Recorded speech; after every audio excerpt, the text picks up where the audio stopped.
Hello, everyone. Thank you for joining us, and welcome to the Everus second quarter 2026 earnings call. After today's prepared remarks, we will host a question and answer session. If you would like to ask a question, please press star 1 to raise your hand. To withdraw your question, press star 1 again. I will now hand over the conference to Paul Bartolai. Please go ahead. Thank you. Good morning, everyone, and welcome to Everus Construction Group's second quarter 2026 results conference call. Leading the call today are CEO Jeff Thiede and CFO Max Marcy. We issued a news release yesterday detailing our second quarter 2026 operational and financial results. This release and the accompanying presentation materials are available on our website at investors.everus.com.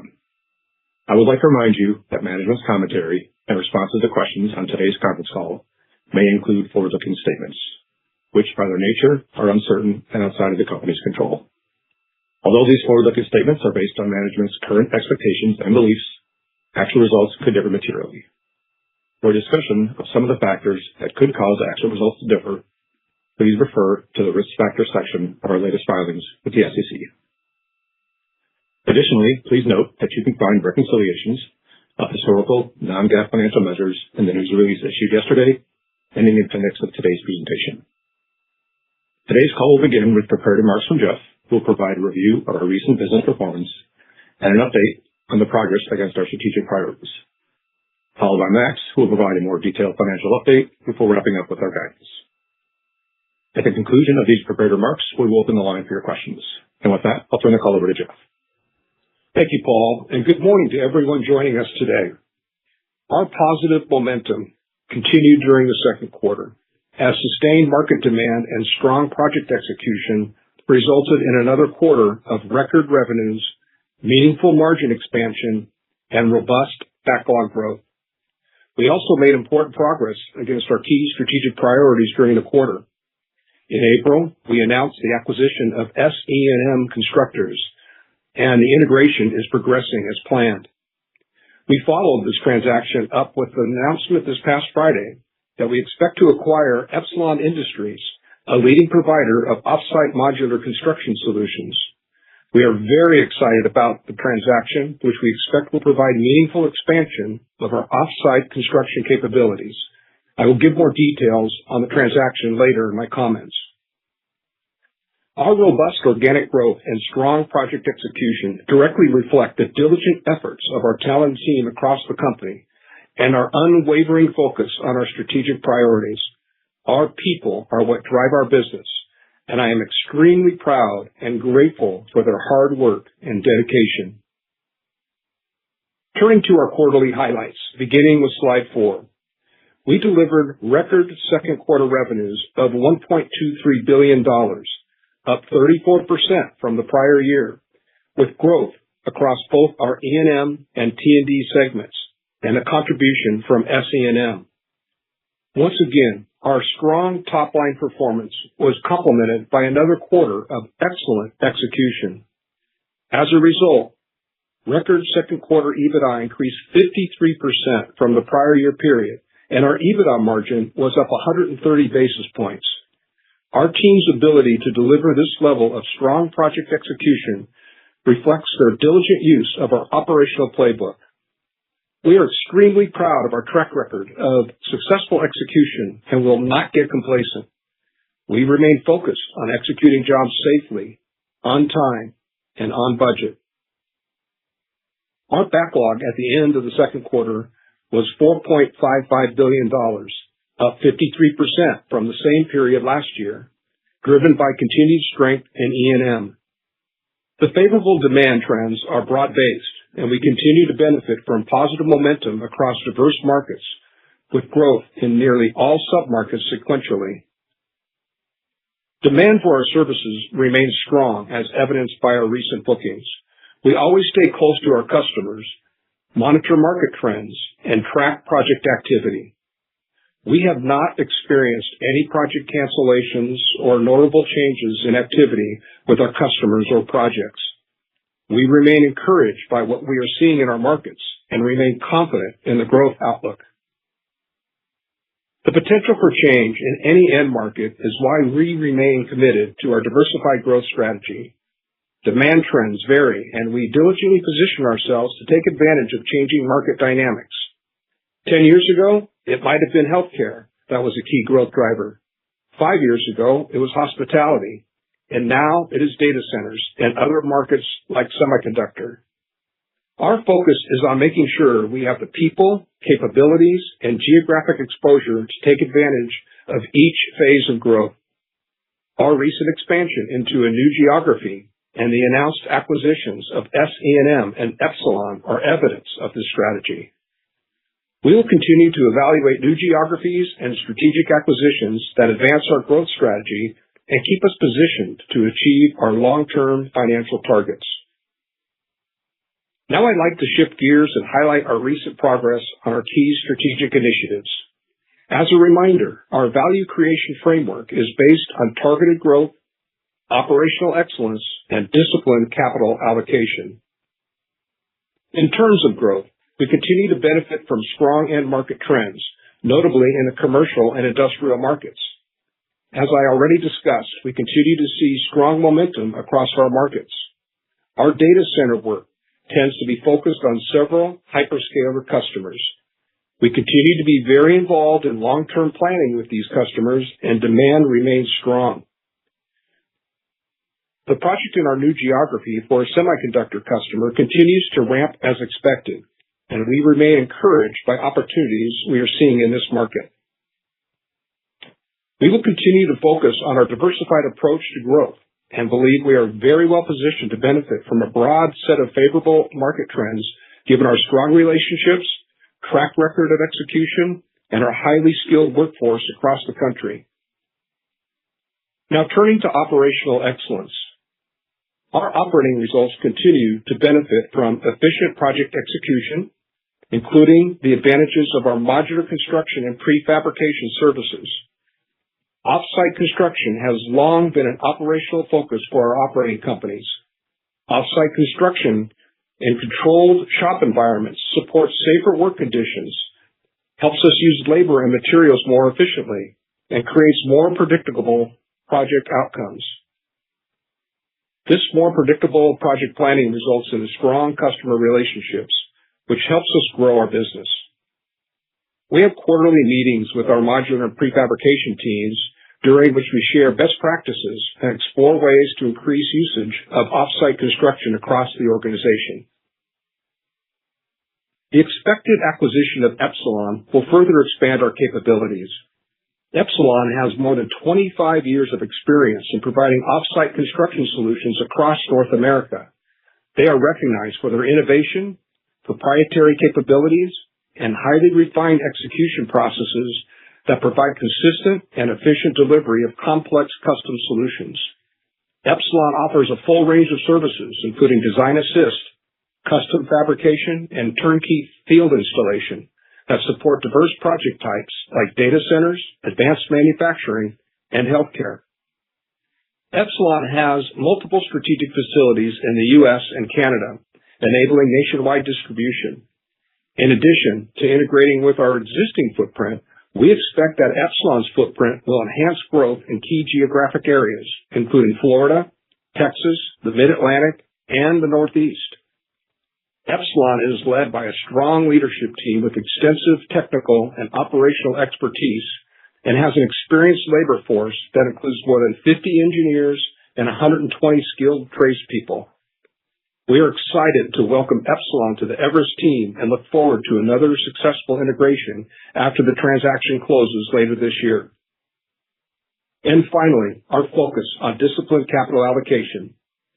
While it took some time, and I know everyone was eagerly waiting for us to begin executing on our inorganic growth strategy, we are very excited we acquired SE&M in April, our first transaction as a standalone public company.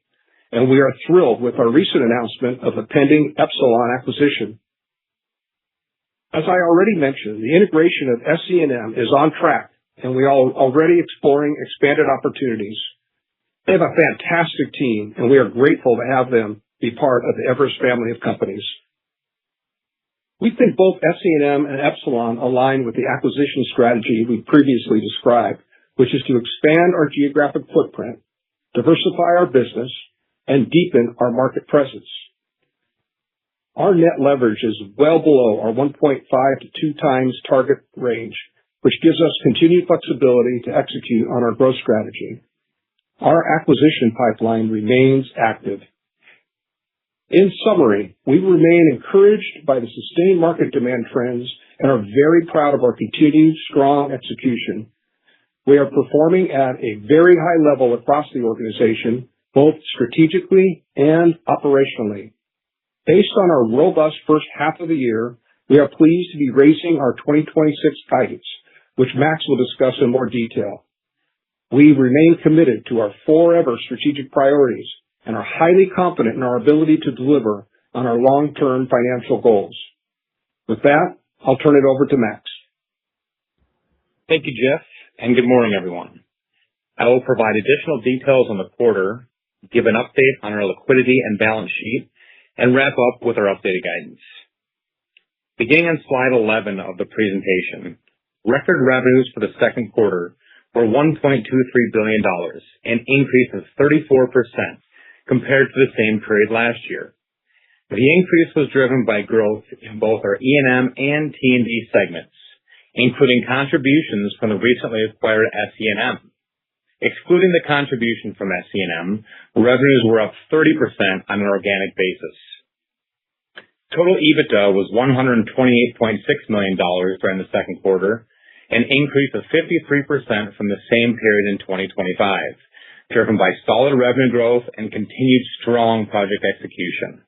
As a result, our second quarter EBITDA margin was 10.4%, up 130 basis points from 9.1% in the prior year period. On June 30, total backlog was $4.55 billion, up 53% from June 30 of last year.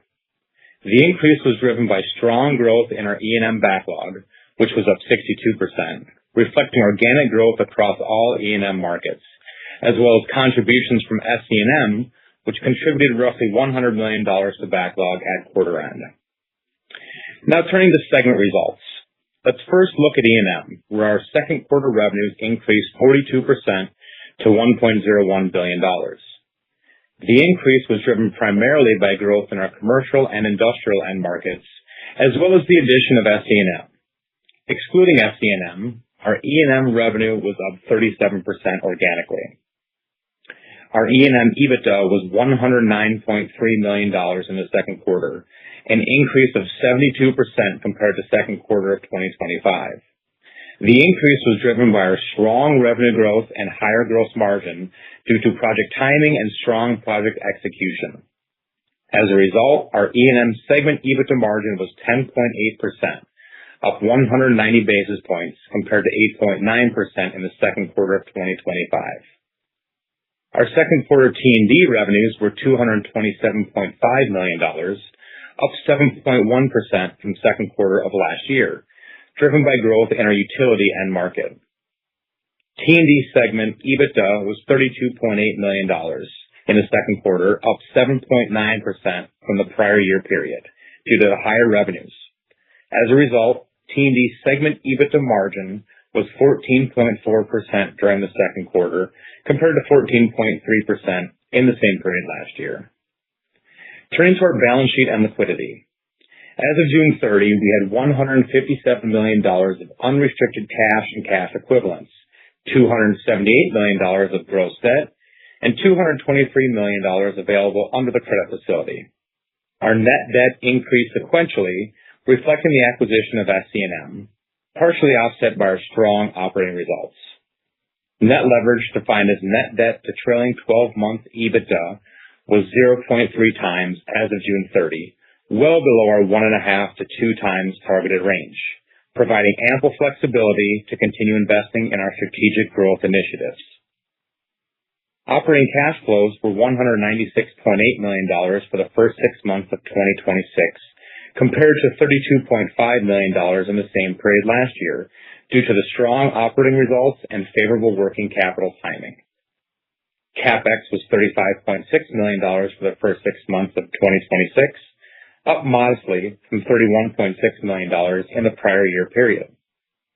We generated free cash flow of $167 million for the first 6 months of 2026, up from $6.5 million in the first half of 2025. While our first half free cash flow had some timing benefits, we still expect a more normalized free cash flow conversion for the remainder of the year, with our forecasted growth in operating results largely offset by our higher levels of growth investments. Wrapping up with guidance. Based on our strong first half results, combined with the continued momentum we see across our business, we are raising full year 2026 guidance.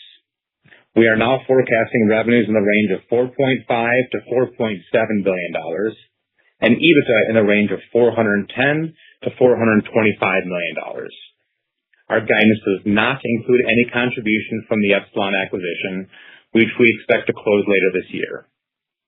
At the midpoint of our range, our guidance implies EBITDA margins of around 9% for the year, which reflects the execution upside from the first half, as well as the margin accretion from SE&M. For the balance of the year, our guidance assumes EBITDA margins of around 8.5%. That completes our prepared remarks. Operator, we are now ready for the question and answer portion of our call. We will now begin the question and answer session. Please limit yourself to one question and one follow-up. If you would like to ask a question, please press *1 to raise your hand. To withdraw your question, press *1 again.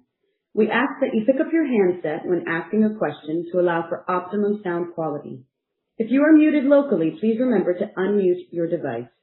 Please stand by while we compile the Q&A roster.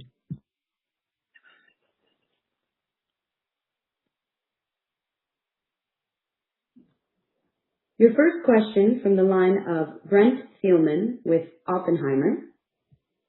Your line is now open. Please go ahead. Hey, great. Thanks. Great quarter. I guess first question, Jeff or Max, just on Epsilon.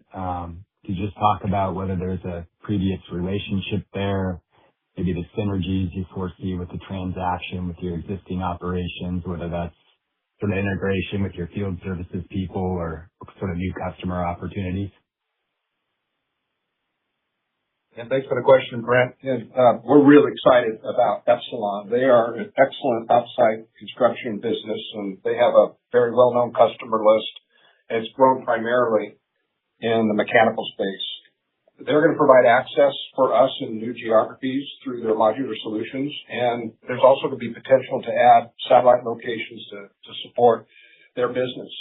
We're going to see continued growth in the mechanical and cross-selling opportunities in electrical as well. Introducing Epsilon and their leadership team into the rest of our company is going to also help us leverage customer lists from our current customers and also with theirs.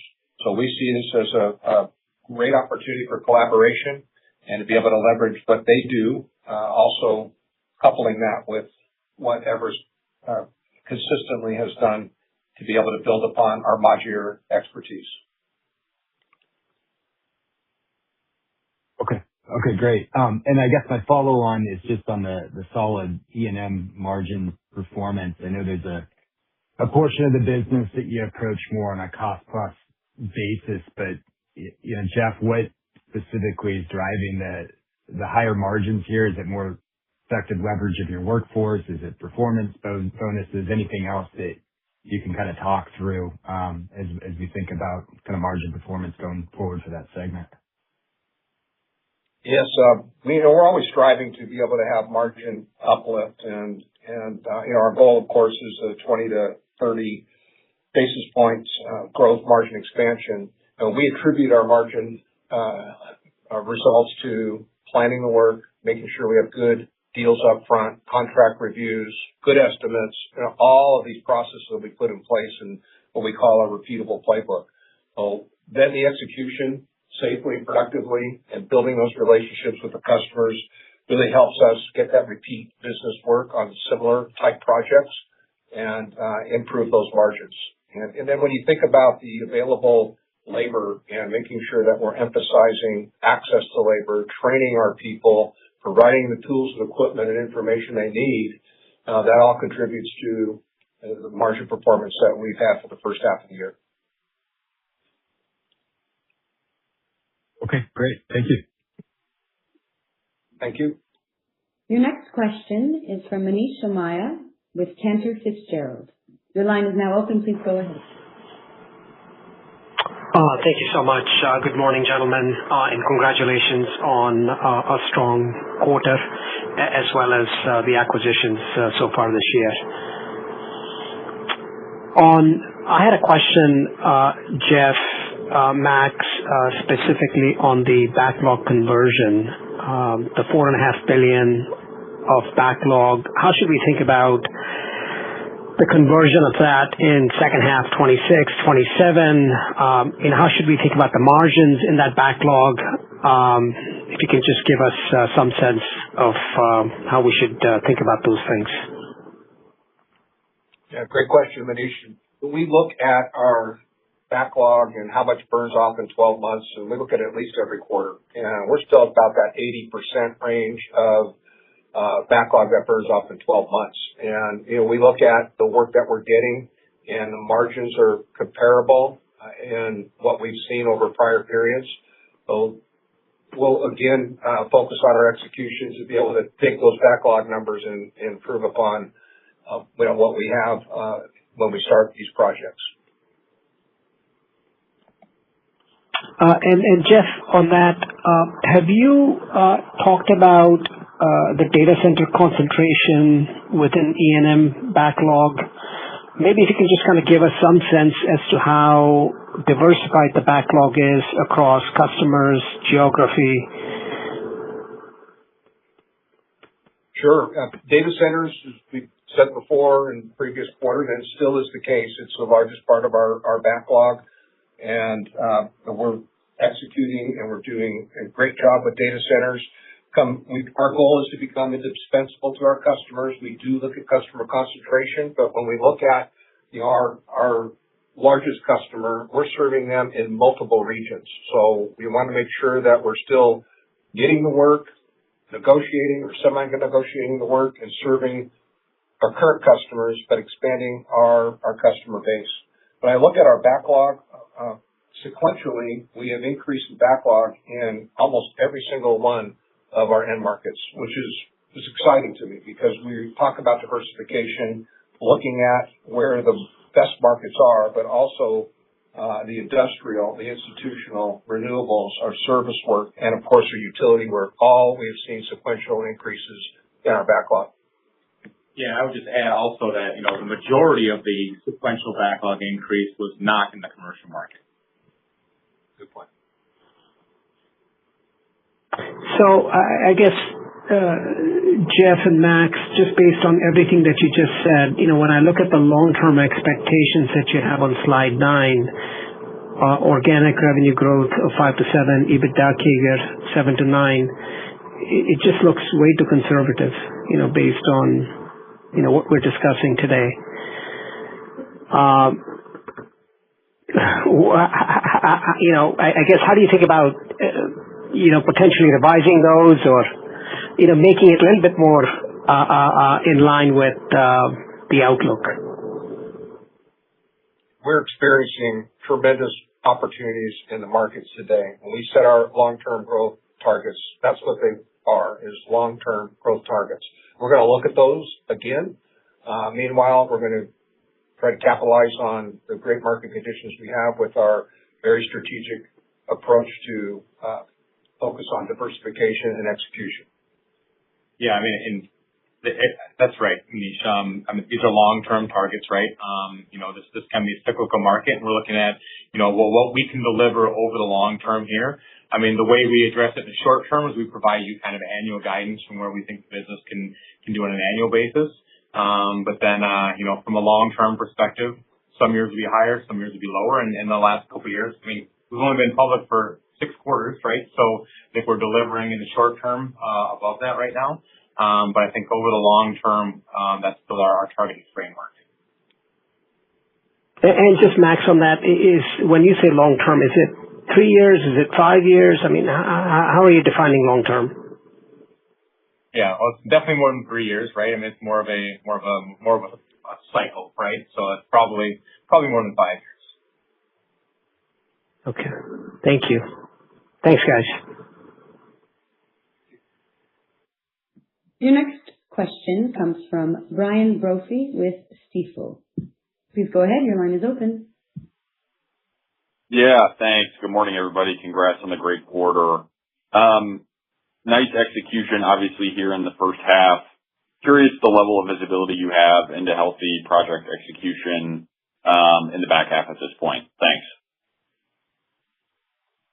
Yeah, and we look at our projects that we have on our WIP and stay very close to our operating companies and understanding the forecast of how these projects can function and how they can provide us results for the back half. And we believe that 8.5% level is more sustainable than we've achieved in the first half. We're always striving for margin uplift through execution, and we'll take that repeatable playbook and continue to reach for those goals.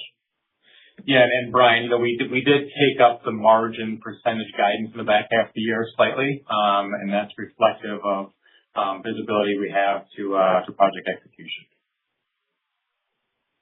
Understood. That's helpful. And then maybe just touch on the hospitality end market. How are you thinking about the outlook there in the back half?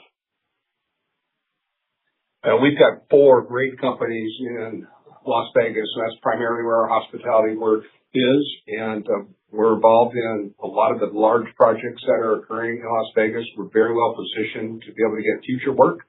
And we've got diversification of not just hospitality in Las Vegas, but we're also doing data center work there. We're doing some institutional work along the lines of our electrical, mechanical, fire protection, and underground utilities.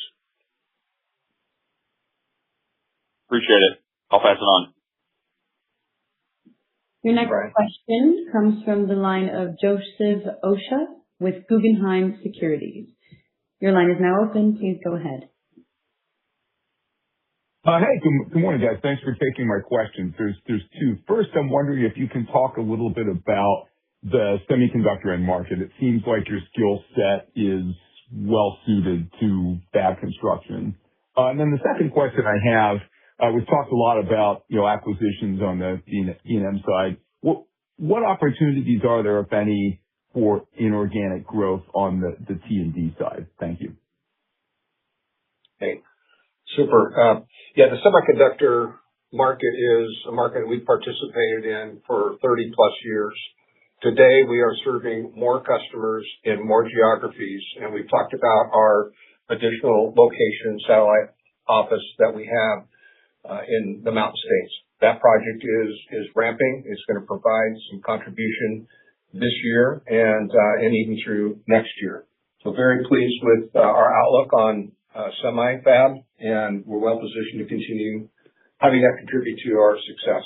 As far as the acquisitions on both E&M and T&D, we are looking at both segments to be able to add companies to help diversify our business. And of course, E&M is the largest part of our revenue. We do support, and we are very optimistic on the T&D segment. We'll continue to support our organic growth with capital and look for T&D companies that are going to help us expand through selective and disciplined M&A. Thank you. Just as a quick follow-on, Max, can we assume that the ceiling and the leverage here is somewhere between 2.5 to 3? Is that a fair assumption? Well, I guess in our credit agreements, it would be that. But I think we really do want to kind of operate that 1.5 to 2. Even with the BRIS transaction, right? Our leverage will still be in a pretty good place. So I think there's a lot of opportunity to kind of operate and to transact and still stay within that targeted range of 1.5 to 2. Understood. Thank you, guys. Thank you. There are no further questions at this time. I will now turn the call back to Jeff Thiede for closing remarks. Thank you, operator. And thank you all again for joining us today. We will be attending several upcoming investor events, including the Jefferies Conference in New York and the D.A. Davidson Industrials Conference in Nashville.